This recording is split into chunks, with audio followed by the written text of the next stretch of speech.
Bonjour à tous et j'espère que vous allez bien. Aujourd'hui, je vais voir avec vous la retouche photo d'une architecture. Aujourd'hui, nous allons retoucher la photo du musée des Confluences qui se trouve à Lyon.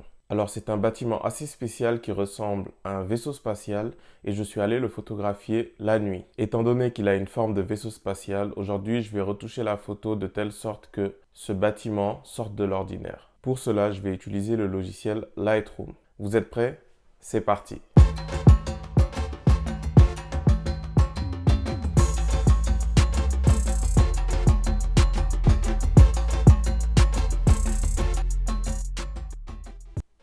Alors, me voici sur Lightroom. Voici la photo donc que j'ai faite pour le musée des Confluences. Comme vous pouvez le voir, en haut à droite, c'est une vidéo en ISO 100 avec une focale à 18 mm, une ouverture à f1.8 et une vitesse d'obturation à 13 secondes. Premièrement, je vais dans l'onglet Développement. Tout d'abord, je vais commencer par recadrer ma photo. Je vais utiliser un format 16 neuvième, 1920 par 1080. Je vais ensuite rogner la photo afin de centrer le musée. Donc comme vous pouvez le voir, il y a une grille à 3 lignes. Ce que je veux moi, c'est que le musée soit au centre, donc sur la deuxième ligne. Donc voilà, cela me semble correct. Tout d'abord, on peut voir que l'image est très sombre. Donc ce que je vais faire d'abord, c'est que je vais augmenter l'exposition. Pour le moment, je vais laisser l'exposition à plus 1,85. Je vais rajouter un peu de contraste à cette photo, très légèrement, plus 18. Alors pour les hautes lumières, je ne veux pas les augmenter car comme vous pouvez le voir, cela peut cramer ma photo. Ce que je vais faire moi, c'est que je vais les mettre au minimum et on voit bien le détail des fenêtres à l'intérieur du bâtiment. Pour les ombres, je vais les augmenter afin de voir les détails qui sont dans les zones d'ombre. Donc je vais le mettre à plus 50 à peu près. Je vais légèrement augmenter mes blancs et diminuer mes noirs afin qu'ils soient plus sombres. Donc je ne vais pas exagérer, on va mettre à moins 50 pour le moment. Ce que je vais faire ensuite, c'est que je vais augmenter la saturation à plus 30 et un peu de vibrance à plus 20. Donc déjà on voit que la photo est vraiment flashy, mais c'est exactement ce que je recherche. Alors ce qui me dérange un peu dans cette photo, c'est les nuages bleus. Donc pour cela, je suis juste descendu dans l'onglet couleur. Et ce que je vais faire, c'est que dans l'onglet saturation, je vais diminuer au maximum les bleus. Donc voilà, là je suis assez satisfait de l'image que j'ai. Je vais augmenter un peu la verdure et les autres couleurs. Donc le rouge, le magenta, le violet. Et voilà, là ça me semble correct. Concernant les détails, je vais augmenter la luminance. Donc cela va me permettre d'avoir moins de bruit sur ma photo. Donc vous avez un petit aperçu juste là. Donc déjà on voit qu'il y a moins de bruit, surtout au niveau de l'eau. Et je trouve l'effet assez cool.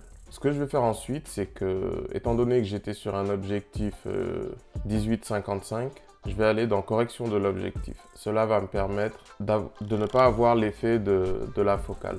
Pour cela, je vais activer le profil de correction. Il détecte automatiquement mon objectif et je vais supprimer l'aberration chromatique. Donc voilà, on a bien vu que ça m'a aplati l'image, si je peux dire ainsi. Donc voilà, déjà là, je trouve que l'image est beaucoup plus cool.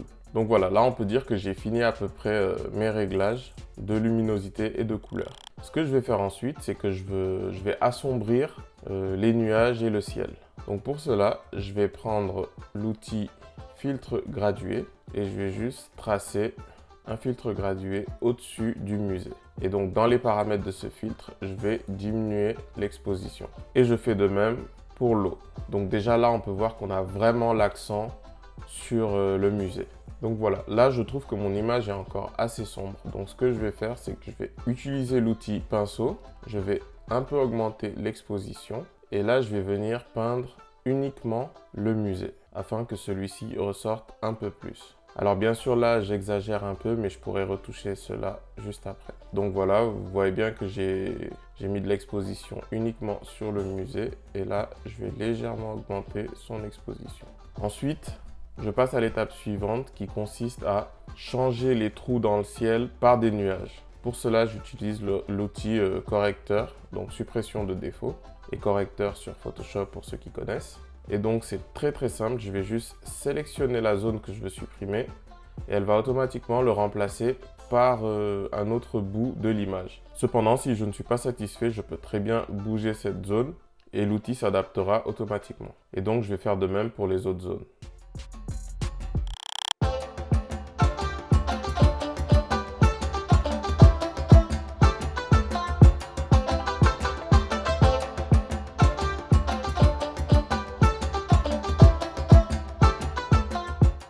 Là, je suis assez satisfait de mon image et je pense que je vais un peu rajouter de l'exposition. Voilà, parfait. Alors là, je trouve que cette zone est un peu trop cramée. Donc, ce que je vais faire, c'est que je vais diminuer un peu mes blancs. Donc, je pense même que je vais les passer à -20. Et voilà, là, je trouve que l'image est parfaite. Donc voilà, c'était mon petit tutoriel pour retoucher les images sur Lightroom avec des photos d'architecture. Et prochaine fois, je vais vous montrer comment on retouche des photos de portraits. Donc voilà, je ne retouche pas toutes mes photos comme ça, mais je trouve que cet effet sur ce musée qui ressemble à un vaisseau spatial est assez sympa. Je vous laisse maintenant découvrir le résultat final. N'hésitez pas à activer la cloche des notifications pour rester informé de toutes les nouvelles vidéos que je vais sortir. Et surtout, abonnez-vous à la chaîne car je vais sortir de plus en plus de nouveaux tutoriels. J'espère que cette vidéo vous a plu et je vous souhaite une très bonne continuation.